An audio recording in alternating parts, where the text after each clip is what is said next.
Second doses of the AstraZeneca COVID-19 vaccine are administered locally at least 7 weeks after receiving the first shot. But the question remains, could a COVID-19 infection in between doses delay when the next shot is given?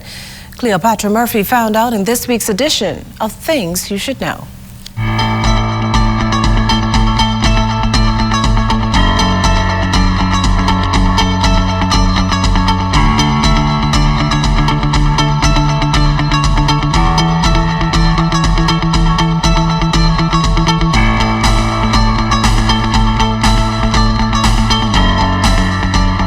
Contracting COVID-19 after receiving the first dose of a COVID-19 vaccine will not impact when people can receive their second dose of a 2-dose vaccine like AstraZeneca. Director of the National HIV/AIDS and Infectious Disease Program, Dr. Nikia Forbes, explains. Full vaccination is after getting the second dose of a 2 vaccine series 14 days after the second dose.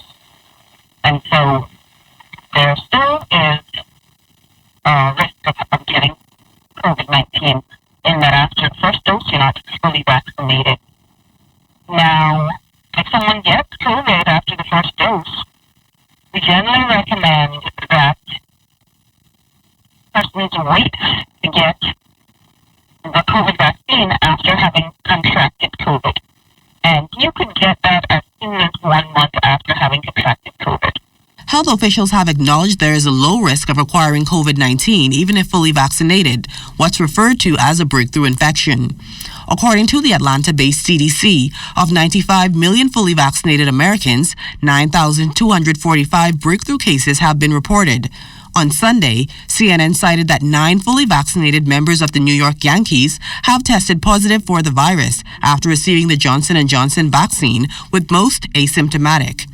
There is also the question of how persons suffering from COVID-19 long haulers are impacted by COVID-19 vaccines. There is some information on COVID vaccination and COVID long haulers.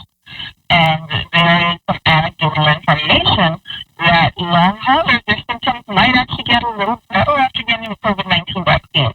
A study of 66 long haulers in the UK awaiting peer review showed that of the 44 who got a first vaccine dose, 23% had improvement in their symptoms compared to 15% who were not vaccinated.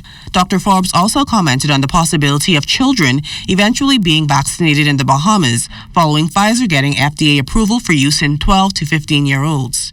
There are studies that are going on now that are looking at these vaccines and studying the vaccines in children.